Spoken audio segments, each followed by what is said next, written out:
With us today is Dr. Earl Burgess, an oncologist from Charlotte, North Carolina. Now, Dr. Burgess is a researcher and clinician specializing in the diagnosis and treatment of men with prostate cancer, the second most common form of cancer in American men today, leading to more than 34,000 deaths each year. Doctor, welcome and thank you for joining us. Thank you.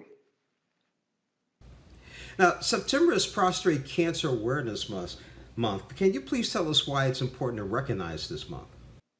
Well, thank you for the opportunity to speak to you and to raise awareness about prostate cancer.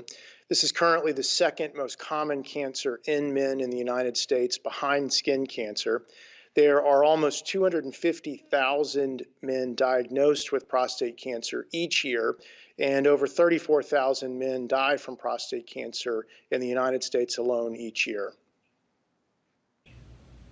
Now, when someone is diagnosed with prostate cancer, how can they learn more about this specific disease?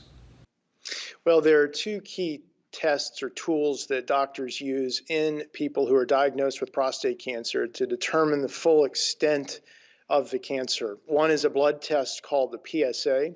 This is a biomarker that generally the higher the level in one person, the more likely the cancer may have spread to other parts of the body. But PSA cannot tell us where the cancer may have spread.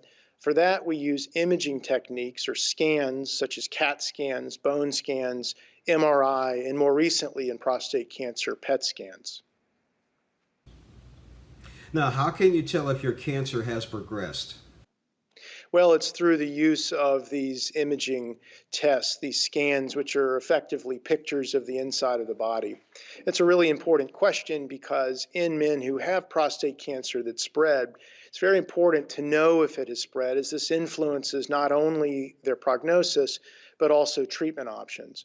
I do want to mention that there has been recently a new imaging test approved for men with prostate cancer. This is based on a new biomarker called PSMA. This is different from PSA. It's a different test.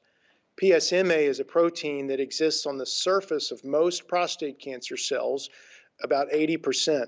And so the use of the new PSMA PET scan allows doctors to better determine if and where prostate cancer may have spread, so that they can have a more accurate understanding about the extent of cancer and provide the most appropriate treatment recommendations.